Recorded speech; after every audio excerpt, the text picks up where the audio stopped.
Ready to talk about some trauma? Me neither.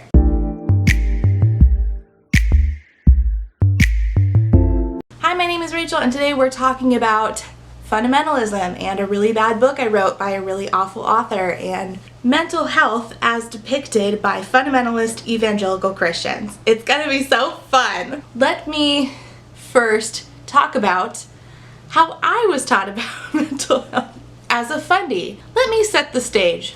It's 1990 something, maybe early 2000s. I don't remember.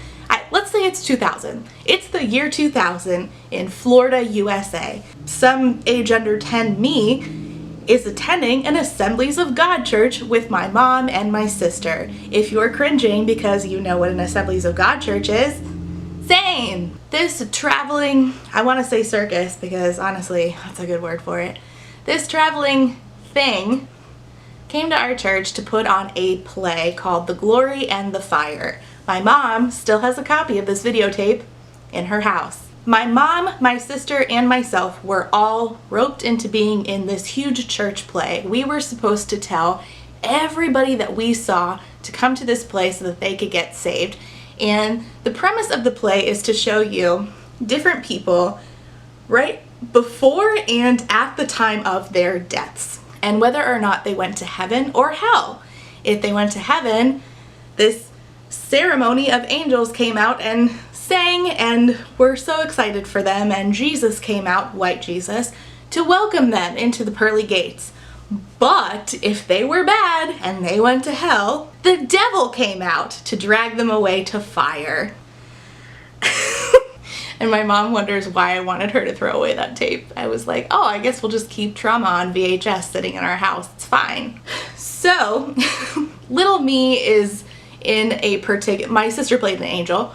My mom played my mom, but she was already dead. Me, some other two girls, and some dude were playing my family, and we all got in a car accident, but we were Christians. So when we died, yay, Jesus! And we got to see our dead mom, my actual mom. I still remember her line was she had to run out and say, honey! And then he like spun her around. They were so happy.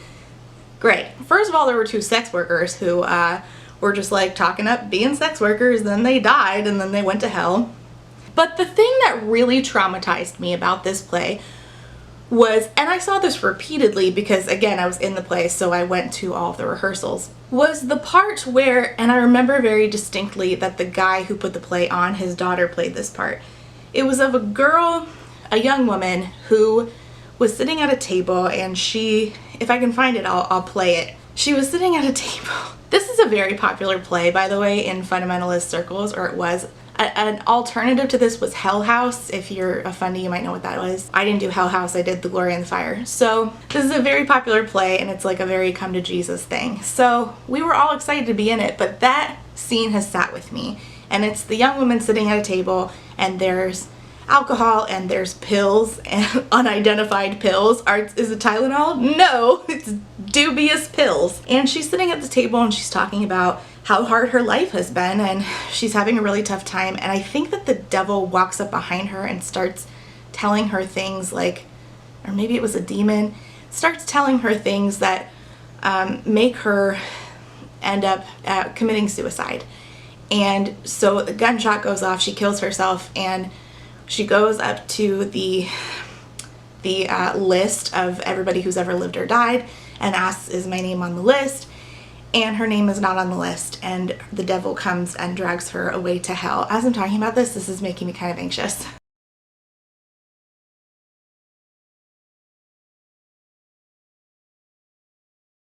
I'm so sick.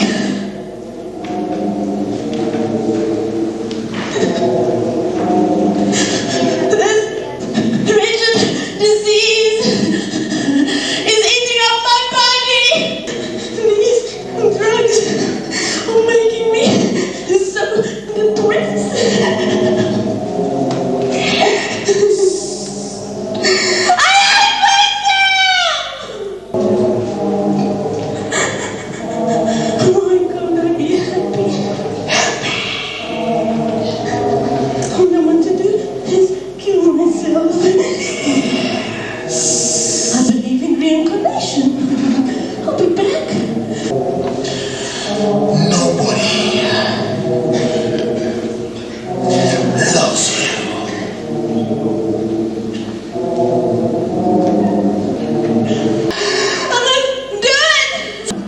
You mean there's no such thing as reincarnation?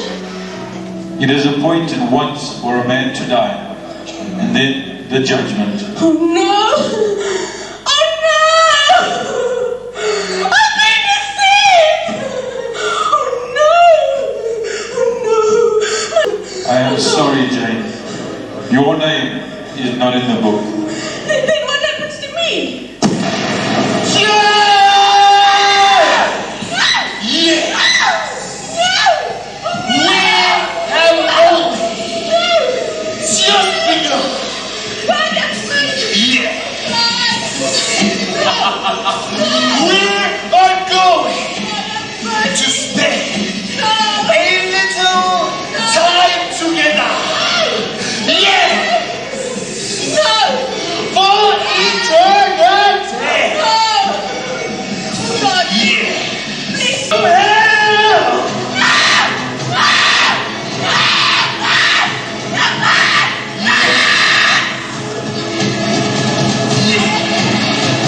Oh, if I don't laugh, I'll cry or scream, who knows? I didn't realize at the time that it was traumatizing. It was later in my life that I realized how bad of an effect this had on me, because I was so scared by that play of being dragged away to hell. And that really was the only foundation of my faith in Christianity, was being terrified that I would be dragged away to hell. And this really exemplifies how Christianity in fundamentalism and in evangelical fundamentalism depicts mental health struggles and suicide. They believe that it is caused by demons, and if you give in, you're going to hell. Enter this book I just read. I did talk about the book, and I gave the synopsis and its author and its publisher in a different video that is linked down below. This was published by the same person, the same publishing house, Tyndale, their imprint Wander, that created that book, Jess Corbon, aka Jessie Manassian's book, where she was preaching gender truths under a pseudonym in order to distance herself from her works where she had preached negative stereotypes about eating disorders and self-harm, as well as homophobia, by way of advocating for a version of conversion therapy. Not great people, if you ask me. So I decided that I would start reading more of what Wander has published. God, is my lens okay? I'm just like flipping water all over the place. So this book was written by a woman who has no credentials to be working with teens on mental health issues, and yet she does, and she wrote a whole friggin' trilogy about mental health struggles from the perspective of fundamentalism. And I read every friggin' page of her book, and I was expecting it to be terrible. I just wasn't expecting it to be as terrible as it was. And I don't mean that it's just badly written. It was badly written, but like, I've read badly written books before. I used to read indie books a lot on Kindle Unlimited, and not all of them are great, but you can find some enjoyment in them. This was a little traumatizing because I just kept flashing back to that play and watching that scene over and over and over again with that girl committing suicide and being dragged to hell, because that literally happened in this book. Fundamentalists don't advocate for real help for mental health. They don't advocate for anything science-based for the most part, although Laura claims to, which we'll get to in a second, because she did argue with me about this. Fundamentalism advocates not for things like therapy. If they do advocate for therapy, they advocate that you go see a Christian therapist. And they certainly never tell you, hey, medication is an option, maybe explore that with your doctor if you and your doctor feel that that is something that is right for you. No, they don't do that.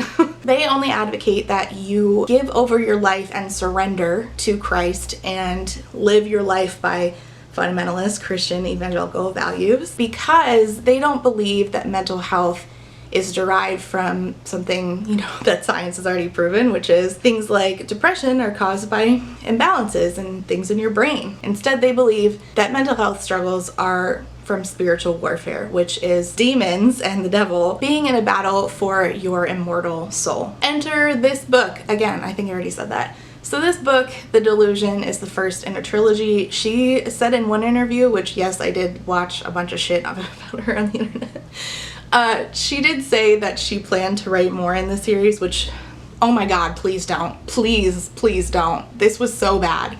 She wrote this originally and indie published it, and then had to submit it to Tyndale twice in order for them to pick it up. And I'm like, if this is the finished product, what did you do before? It was so bad. If this is the finished product, because she submitted it to Tyndale 2 other times before they picked it up, I shudder to think. So this book is about a guy named Owen, and he is in his senior year of high school. They've just moved from, he and his mom have just moved from Boston, I think, over to Texas, which, God, if white Christians can just stop writing books about moving to Texas, between this and J.M. Fuckler, I'm so done with it. Yes, I'm also reading Fuckler's book. I don't know why.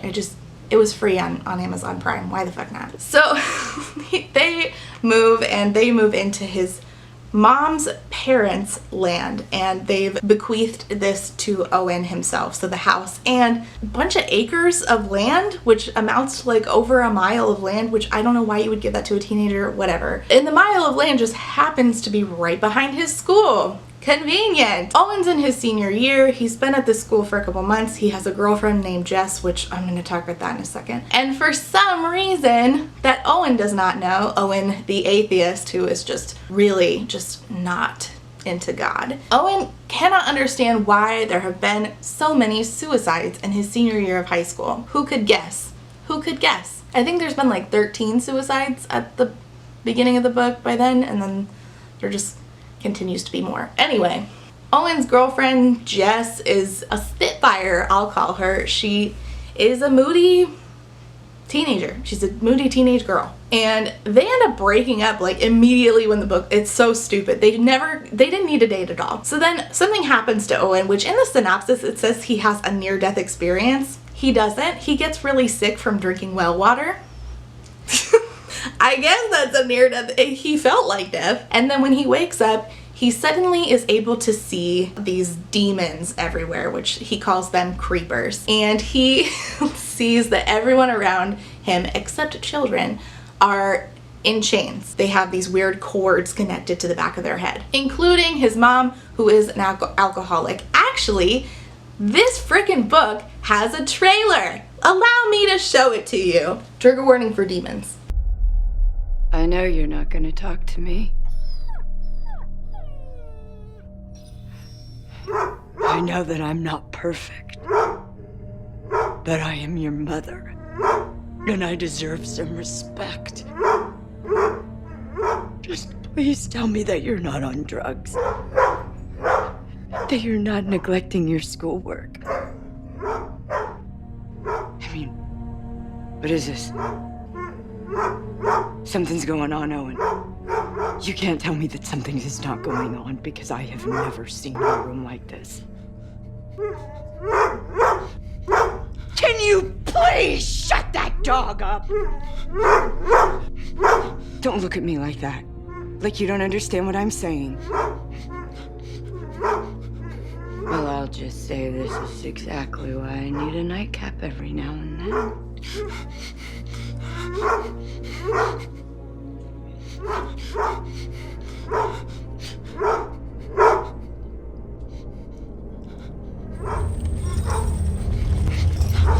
You are on something, are you?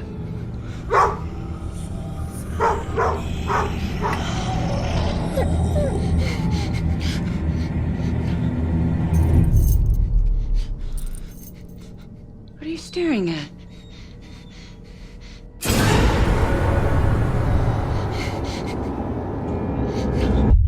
You wouldn't believe me.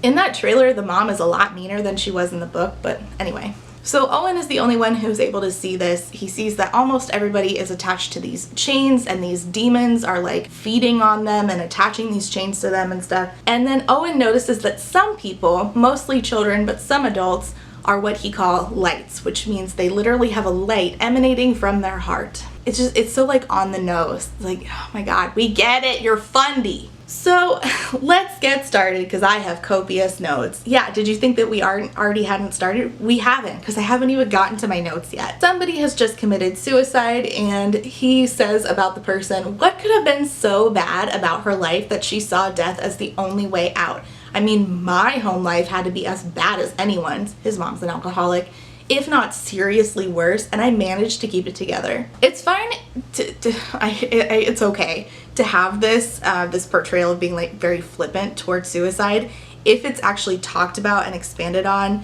in the book, and he like learns it's not okay to say those things. That doesn't happen.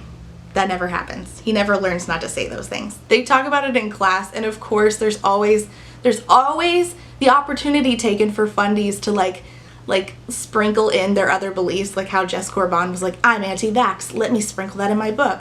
This woman put in, one guy actually suggested in the class where they're talking about why there's so many suicides, it might have been something to do with global warming. I sighed really loud. We get it, fundies, you don't believe in climate change. We get it. As I said, he has a girlfriend named Jess, and Jess is seen to be like just there's a love triangle in this book for about 30 seconds. It's completely unnecessary, and Jess is obviously painted as the bad girl. She's bad, while the other girl is so nice and she's so wonderful because she has Jesus in her heart. Oh, kill me. It's so on the nose. Like, there's no nuance to this whatsoever. So Jess is talking to her other friend, and her friend asks, how's my hair? She whispered to Jess, disgusting. Really? I was talking about you. Your hair looks fine. So she's calling her friend disgusting. And he says, typical Jess, no filter whatsoever.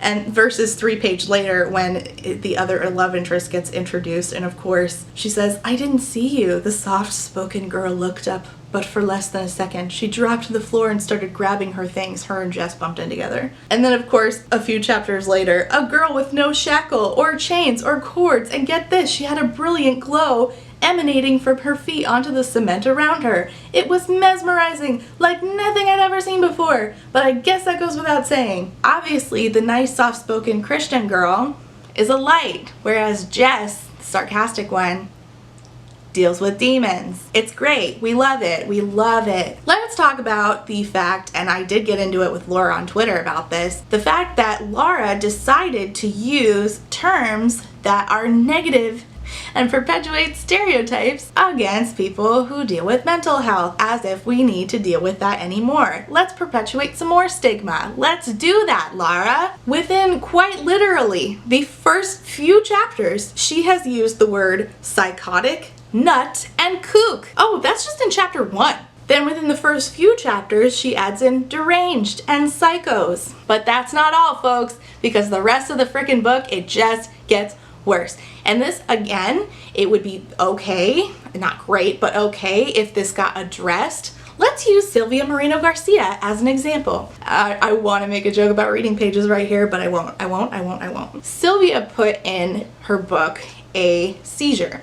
Someone, a character, puts a spoon in the mouth of the person having a seizure. A doctor, right after this, explains, hey, you're not supposed to do that, correcting the behavior. Thus, letting the reader know, hey, don't do that. I really wish Laura had done that, but instead, it just shows that she thinks it's okay to use this kind of language about and towards people who are actually dealing with mental health struggles, because Laura doesn't believe that mental health struggles exist outside of supernatural warfare, which isn't it. Let's look at this. My coach called me into his office and gave me what can only be described as a bipolar lecture. First he'd shout, launching white balls of spit at my face, then he'd ask if I was alright. This up and down interrogation went on for most of the class period. Really? You're an author? You're a writer? You use actual words, and you said can only be described as a bipolar lecture. Do synonyms not exist in your vocabulary, ma'am? It can only be described as bipolar? You couldn't think of a way to describe something without perpetuating stigma against mental health? I'm gonna leave a link down below to Kate from Chapter Kate. They have a video. They actually have bipolar disorder, and they talk about tweets that they've seen, and they've read some of them, that perpetuate stigma and false information about bipolar disorder. It's a very great video. I highly recommend. Please go subscribe to her channel. It's fantastic. So what she's actually describing here is sort of like verbal whiplash, which why didn't she just use that? Why didn't she say, instead of using bipolar lecture, thus using the word bipolar incorrectly and perpetuating falsehoods surrounding bipolar disorder, why didn't she just use whiplash lecture? You're a whole author and you don't know a synonym to what you're trying to say? You can't think of another word that doesn't perpetuate harm? Ma'am? Bipolar shouldn't be used like that in anybody's vocabulary, and it would again be fine if it had been discussed, but it wasn't. Just like I turned again and again and again to look behind me, officially suffering from OCD now. Officially suffering from OCD now? Okay. I have OCD. It's something I struggle with. I do a lot of tapping, and I really just don't appreciate this.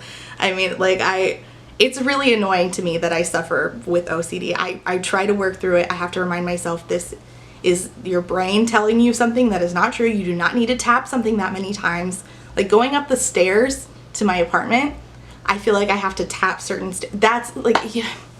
You don't know anything about OCD. This is so frustrating for me. This happens again where he's using a term like crazy, and this time not only is there perpetuation of stigma against mental health, but this feels like xenophobia to me. He's in a store and he's arguing with people in line with him, and he says, "Okay, this needs to stop." I raise my voice. "This is crazy."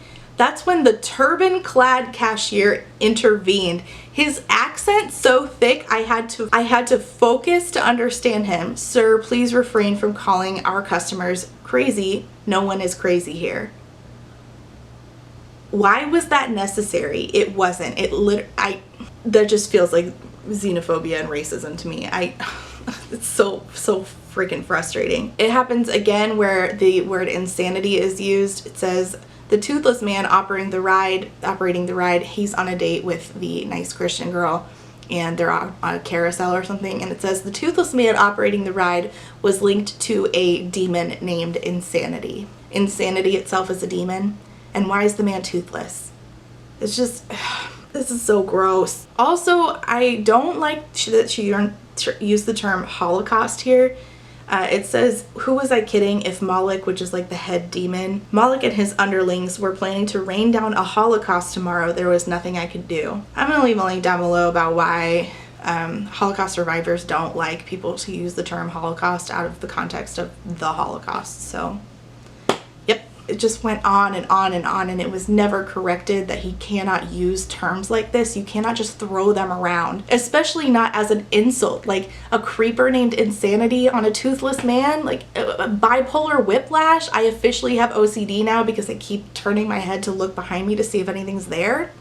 Come on. Oh, here's the other one. "I decided to search for seeing things that aren't there. That didn't help my anxiety one bit. From what I read, I was most likely suffering from a schizoid personality disorder, a diagnosis that scared me so bad I slammed my laptop shut and buried every inch of my body under covers." Here's the part that I put on Twitter that really pissed me off. "It's a strange thing to hope that you have a brain tumor, but I'd take that over some incurable mental disorder. At least brain tumors are operable sometimes." Alright. That hurts because somebody that was very close to me died because she had an operable brain tumor, and then she died from complications in surgery. So that hurt my feelings a little bit. But to say that they'd rather have a brain tumor than a mental disorder, this is really hurtful. The next one along these lines is, "I made up my unstable mind. When the sun came up, I'd check myself into the hospital, even if it meant having shock treatments or my skull sawed open. Sure, I could end up banished to some godforsaken insane asylum, but that was better than suffering in ignorance and denial, probably." So yeah, he says stuff along the lines of how he's experiencing agoraphobia and schizophrenia, which is just, it feels like a continuous perpetuation of a complete lack of understanding of the complexity of these issues. There is no nuance to this whatsoever. He also makes a throwaway comment saying that he needs to go to a therapist and get on some meds, and it's like, I know that fundies don't believe in that stuff, and I also know that they don't feel like that's being dismissive, but it absolutely is. And as somebody who, by the way, is on medication and whose life was saved thanks to it, I just feel like fuck you. Yes, I did bring out my antidepressants just to make a point. They were in the room anyway, don't judge me. And what's funny is when he's talking to his friend Lance, his only friend who like barely shows up, he says, confessing to Lance, like telling him about what he was experiencing, seeing these demons. Confessing made me feel lighter, like I was pulling myself out of quicksands. What? Quicksands? Quicksand. I have 2 comments on this. The use of confessing is such blatant, fundy jargon. And is a clear shout out to certain Bible verses. And 2, wait, so she was just being dismissive pages ago about therapy, and she's gonna get worse, which I'll get to about therapy. But when he talks to a friend, he feels lighter. Ma'am, that's part of what therapy is. But of course, fundies are only going to legitimize the kind of talking that is framed as confession because they want everything to be about their religious beliefs. The writing was just not good, if that's not obvious. There was like weird sentences, like when was I flung my bike into park and sprinted toward my house like I was being haunted. And that just doesn't make sense. How do you fling a bike into park? Do you mean you shoved it into park? You can't fling a bike. You flung it? You flung a whole motorcycle? You flung it. And of course there was an obligatory, I let out a breath I didn't even realize I was holding. Typical. Okay, so the not life or death, the life-altering occurrence, the near-death experience that he survived. So what happened was there was this real weird scene where him and Jess decide to go, his former girlfriend, they decide to go on a walk through that land that he randomly owns. And so they're walking and they hear water. And of course the water never really gets explained. It's like under the ground. And then they come upon a well. And then for some reason they walk back and forth from the motorcycle to the well like 4 times. He does for like no reason. And then he comes upon the well. It's dry. There's an old man who's like, hey, take a drink with me, stranger. And Owen's like, why the frick are you on this property that I own? And so he drinks this water with this old man, and the guy says some super ominous crap, of course, about the suicides. And then Owen is like, oh shit, I'm sick. The old guy like has already left, and Owen gets home and he's like, he feels like he's dying. I mean, I've had food poisoning before too, same Owen. So then he wakes up and the sickness is gone, but he has like this coldness in his stomach. And he goes out and he sees that people are in chains and stuff, and they have these cords connected to them. He ends up giving a sample of the well water to his high school chemistry teacher, hoping she can like run some tests on it, since I don't know, apparently his high school has like a big lab budget like that. I don't know. And he says regarding this, it was improbable, irrational, and quite honestly, scary beyond comprehension. So I tried to dismiss it and cling instead to the hope that my condition would soon be explained and remedied through medical science. So, a not so subtle dig at medical science. Love that for us. What's that? Oh, my life-saving medication. What's it saying? What? It says fuck off. Speaking of making fun of meds, so Jess, his girlfriend for all of 3 seconds, gets back with her ex-boyfriend. What is his name? Is his name Travis? I can't remember. We'll call him Travis until I remember his name. So Travis is an asshole. And of course he's abusive and he just wants Jess for sex and stupid. Owen and Jess are talking about how Travis is an asshole, and he says, have you forgotten, Jess, how mean he was to you? There was literally no reason for Owen and Jess to be together. They could have just been friends and the story would have been the exact same. There was no reason. It's so stupid. Have you forgotten, Jess, how mean he was to you? And she says, he's on meds now. He's doing a lot better. You know his dad's a doctor, right? I didn't know if she meant that as a jab, but it put me on the defense anyway. So what, Jess? Pills don't fix abusive. Neither does Jesus. There's always the existential crisis of the atheist who's like, God can't possibly exist because of the evil in the world. But then that question never like actually gets answered. But of course it's here. I seldom gave much thought to God, but creepers seem to be pretty concrete proof that he didn't exist.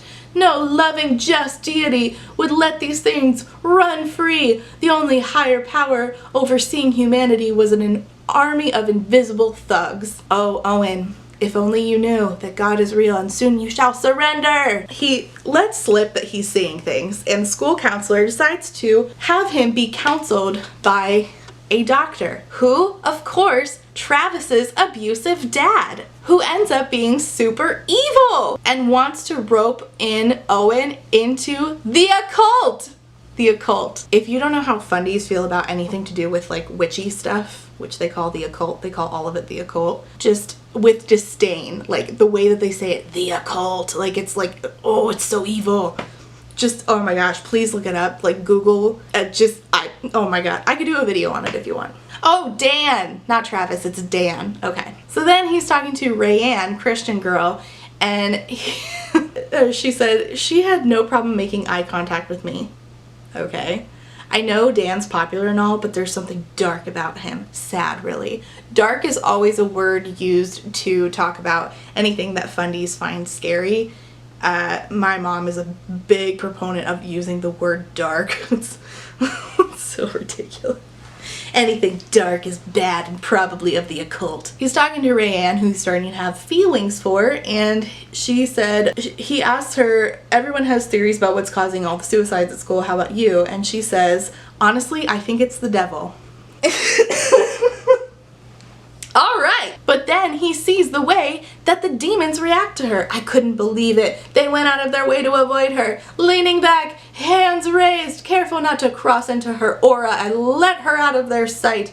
It was as if the light surrounding her was toxic to them. If she was glowing, she said, it had to be because of Jesus Christ. He saved her. Christ, a religious zealot who had been dead for 20 centuries. I love that she tries to fake, like, writing how atheists think about like Christianity and Jesus. Yikes! Then Owen kills his friends. He doesn't mean to, but he's so lonely being the only person seeing like all the demons and stuff, and his friends are, well, his teammates. Oh yeah, he runs cross country, by the way. His friends are like making fun of him, and they're like, heh, you are making things up. You just drank some well water. And he's like, he calls them girls, which, yay, internalized misogyny, we love to see it. Laugh all you want, you girls don't have the guts to drink it. They're like, yeah, we'll show you, we'll drink it. And then they did a chest bump, literally, they did a chest bump. That's not me being facetious. So then they drink the well water, and the next day, they're dead. So that was great. So he's at their funerals, and the preacher says, allow me to remind you of what the Bible says in Ephesians, the 6th chapter and 12th verse. It says that in this life, our fight isn't with other people, but the wicked spiritual forces in the heavenly unseen world, the rulers, authorities, and cosmic powers of this dark age. That's why verse 13 tells us to put on God's armor so that when the evil day comes, we can resist and withstand the enemy's attacks. And Rayanne leaves over, and she's like, that's what I've been talking about. And he's like, yeah, that is like a really close description of what I've been seeing. Yeah, duh, everything is so on the nose. I like how she's like, put on the armor of God, and I'm over here like, here's my helmet. I'm ready for battle against depression. Fuck off, Laura. Then there's this like weird moment where children, and I can get into like how fundies talk about children. They believe they're born with like innate sin, but once they choose to act on it is when they like are sinful. So there's this weird moment where Owen is at a store at the mall, and this boy is waiting for his mom, and he's like being bad, and the light in his heart, because he's a light, because he's, you know, good, the light in his heart goes out because a demon like pops out and like plugs him into the chains and shit, and you're like, this is a child. Chill, Lara. A creeper named Thief plunged its atrocious hand into the boy's puny chest and literally ripped the shining light right out of him. He proceeded to crush it, smashing it in his hand until it turned lifeless, ashen-looking dust like the dirty stuff I'd seen on another dead body. Thief opened its misshapen fingers and let the black powdery substance trickle to the floor. You like my intense reading? Me too. This is fun. And after this, him and Rayanne are talking, and she's like, humanity fails, Owen. God doesn't fail. And he's like, how can you defend God? What kind of cruel, pathetic, narcissistic being creates life, then sits back and watches his creation get pulverized by evil enemies that are designed to outmatch us? Why weren't everyone else's eyes created to see them? Why don't we have the physical strength to kick their, it doesn't say ass, but... And she's like, so God made that child talk back to his mother? It's God's fault the kid acted out? This is such a poor argument. Like, did God create the demons? Did God step in? Does the child know? Does the child know there's a demon named Thief plunging its hand into its chest? What? Like, this is so stupid. So they're talking about choice, which, okay, it's always the narrative. And then finally, Owen sees an angel. Colossal warrior bodies, brilliant illumination, full body armor, light years ahead of anything humanity has ever dreamed up. Is it beryllium carbanoid? It's a Buzz Lightyear reference. Skin colors as varied as the human race. Hey everybody, Laura's not racist. Good news! Good news, guys! She did a diversity. He calls them the Watchmen. The Watchmen came to a halt.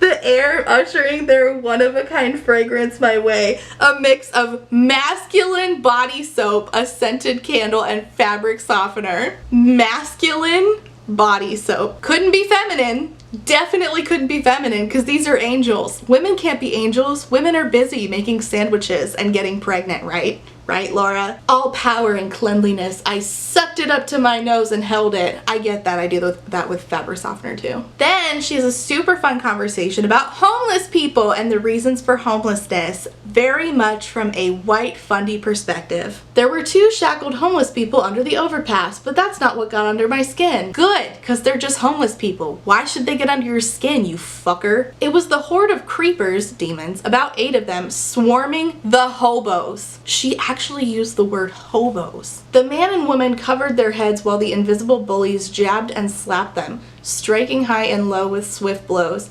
The man reared back and threw a weary punch in the direction of one of his attackers, but his fist passed right through its dingy garments. The woman shouted nonsense. At least I assume it was nonsense. I hadn't noticed the light change. I drove forward, still looking to the side. And then he says, "Oh my God, phone, shut up." He didn't say that. Deranged and strung out.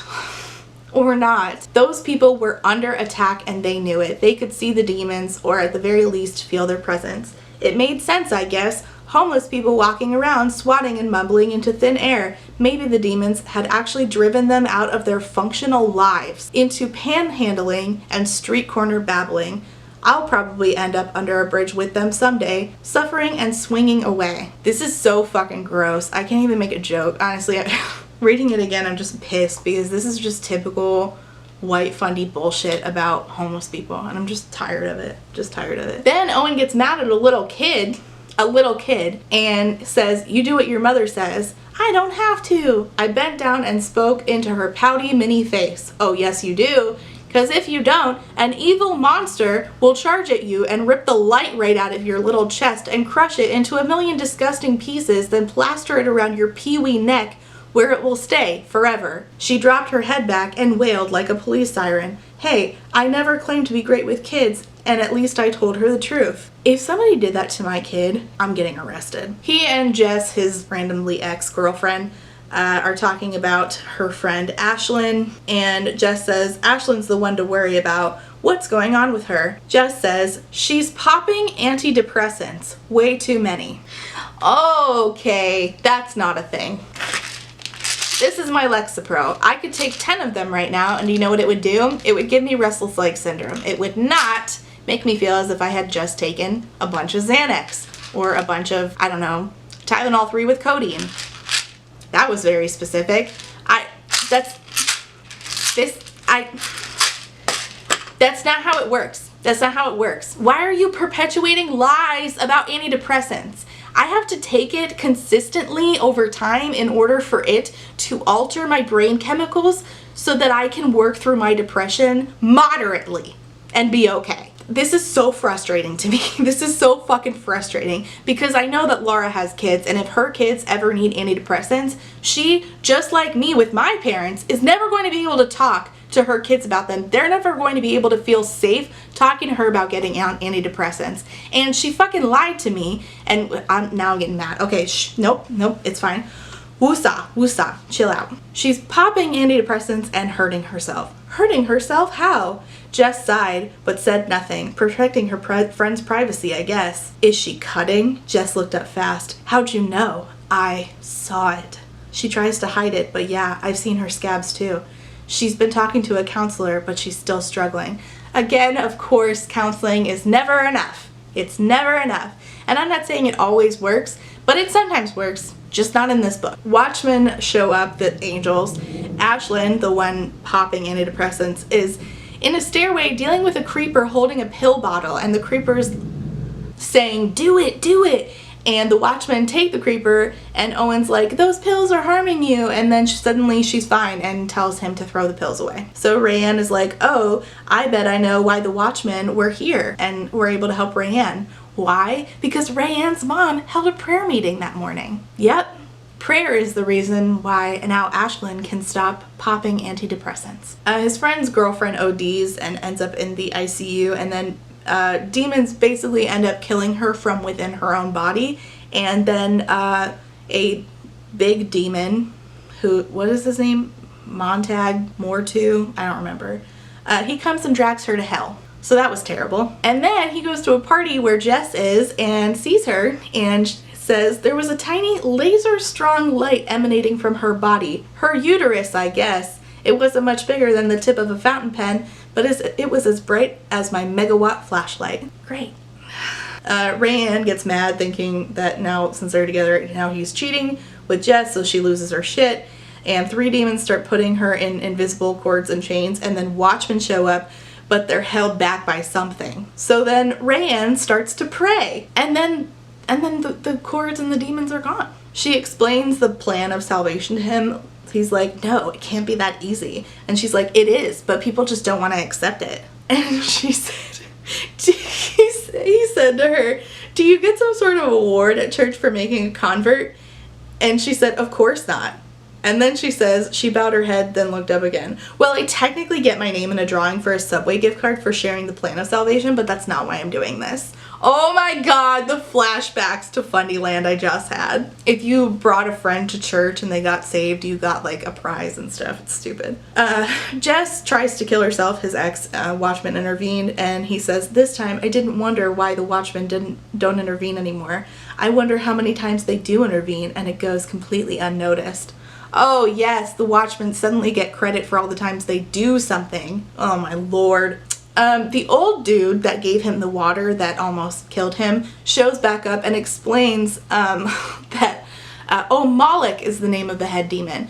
That the land that Owen owns is formerly his grandparents' land where they used to hold blood sacrifices. Okay. And the land is tainted because it used to be plantation land, and Moloch had like a relationship, like a business relationship going with the slave owner, and then it was a cult land because, you know, blood sacrifices feed demons somehow. So he says the last people who owned this land only fed into the evil, held rituals here. Rituals? Occult gatherings, he said. Blood sacrifices that Moloch received as worship unto himself, and his army grew in strength and numbers. Wait, my grandparents owned this property, but they were religious. They made my mother go to church every week. And the old guy says, for appearance's sake, son, and to look for vulnerable recruits. Yep, this is how witchy stuff works for sure. And of course this like solves the mystery of why his mom's an alcoholic. My mom, she was raised in the occult. That's why she ran away, why she's so messed up. Few people make it out alive, son. You're blessed to have her. So he like confronts his mom, and then he finds out more about his dad, and it turns out that his dad, so he tries to find out more about his dad, and it says, about a year ago, he traveled to a dangerous part of the world in Africa, and he was never heard from again. He's presumed dead. He was a cardiologist with a thriving practice, and he frequently traveled to third world countries. We don't use that term, Laura. That's not okay. To perform surgeries for impoverished people. He traveled to Uganda 14 months ago and hadn't been seen or heard from since. Some of his belongings had been found strewn in the brush outside a village ransacked by a militant regime. Among his items, a blood-soaked shirt. There is no reason for this. There's no reason to involve Africa in this bullshit, Laura. There's no reason for this other than you picked a country in Africa and we're just like, yep, that's where the good white Christian man went and helped the people. No! We don't do that to people. That's not cool. You can't just do that to Africa. Don't be like that. It's a whole continent full of people. We're not just going to be like, look at the white savior coming to help. No. Because of course, Owen's dad was a Christian, and he was going in order to not only do cardiologist things, but to tell the people about Jesus Christ. White savior complex. We hate to see it. My father acknowledged that he was going into dangerous territory, and when asked why he would go to such great lengths to help small, remote tribal groups, his answer surprised me. I'm going to serve and meet their medical needs the best I can, because I want to show them God's love, something I believe every person on earth deserves. The fact that I've seen and empathize with their suffering tells me I'm called to intervene and help. I refuse to sit back or run in fear and leave it up to somebody else to try and save them. People in Uganda don't need you to save them. Stop being a white savior. But of course his dad's like the hero. Then they go to the school and demons have converged because the demons have been working up to this like big thing. And Dan, Jess's evil ex, shows up with 2 rifles and just starts murdering people. Then him and Owen are at a standoff. Dan ends up getting possessed by Moloch, the head demon, and then killing himself. Owen finds out Rayanne was shot. She goes to the hospital. He runs off to the woods and has a literal come to Jesus moment where he, and this is the word she uses, surrenders. Moloch shows up, Watchman defends Owen, and then as it goes to leave, wait, I just wanted to understand, where were you yesterday? Why did you let evil win? He turns back to me, his gaze unwavering, but kind, so kind. They didn't win. They fell into a carefully planned trap. You'll see in time. But all those students and Rayanne, she interrupted evil's plan, Owen. Chose to offer herself to protect other lives. It hadn't occurred to me that Jess could have been Moloch's intended target all along, not just Jess, but the tiny light she carried. This was all about saving a fetus. And Rayanne had taken Moloch, the demon, by surprise. And then he ends up realizing he's now glowing. Owen is now a light. And then the book ends really weirdly where he's like, you believe me, don't you? And it's like, no, I don't, Laura. I don't believe you. And then, of course, at the end it says, in need of help if you or someone you know is struggling with thoughts of suicide, talk to a parent, a teacher, a pastor, a youth leader. Where is the therapist?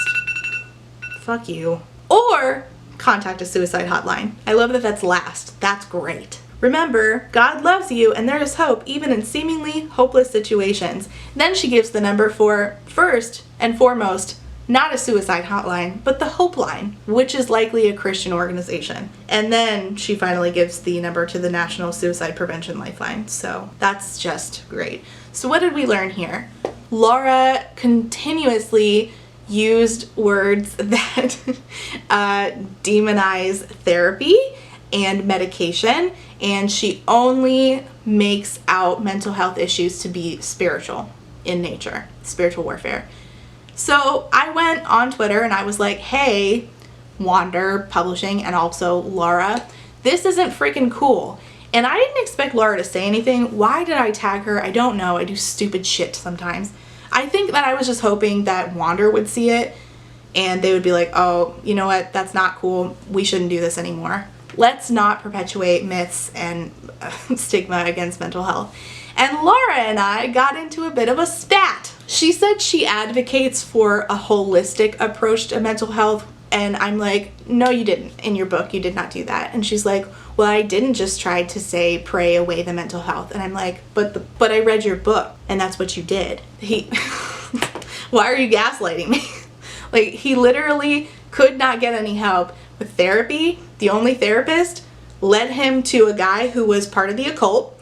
And then the medication demonized, popping antidepressants. The only hope was surrendering to God. That's a miracle cure. She tried to say it's not a miracle cure, and I was like, literally, Owen was in chains, and then he surrendered to God and became a light. That's a miracle cure. You did not advocate for anything outside of a miracle cure, a spiritual miracle cure. She tried really hard to gaslight me, and then she eventually just gave up, which, good, because that conversation was a waste of everybody's fucking time, because the truth is, her book did what it did. She perpetuated falsehoods about bipolar and OCD and agoraphobia and, God, countless other things. She used words like deranged to talk about homeless people, called them hobos, demonized medication, talked incorrectly about medication. You don't pop antidepressants, Laura. It's not Xanax. And just countless other things. And I just am so sick to my stomach over this book. I'm so glad it's over. 1 star. I hate it. I hope no one ever reads it because it's really bad and it's really harmful. And I just freaking wish that fundies would read a book one freaking time. I wish y'all would read one freaking book about mental health in your life that is not written by another fundie. I know that y'all only listen to each other, but for the love of God, stop harming kids. Wow, I got really heated there. Okay, I think I need to go to bed. It's like 10:30 at night and this is getting, this is getting me a little heated. I think I'm gonna go drink some jasmine tea and just shut the fuck up for the rest of the night. Okay, so what did we learn? Fundies don't know what the fuck they're talking about. If you need medication to save your life, fucking do it. Put on your armor of God or whatever the fuck, goddess, or I don't know, worship, whatever. Take your medication, please go to therapy, and if spirituality helps you with your mental health, good. I'm genuinely happy for you, but what we're not gonna do is perpetuate stigma and tell people that they shouldn't take medication or go to therapy. Okay? Okay. That's all I have to say. Thanks for watching. Leave your comments down below. I have a whole playlist of talking about fundamentalism. I will link it below. If you want to donate to the work I do here, I do have a Ko-fi account. It is linked in the downstairs description in the part where it says where you can support my channel. All funds go to me getting therapy after having to read this book. Okay. Just kidding. They don't. I'll probably just buy more books. Okay. Thanks for watching. See you next time. Bye.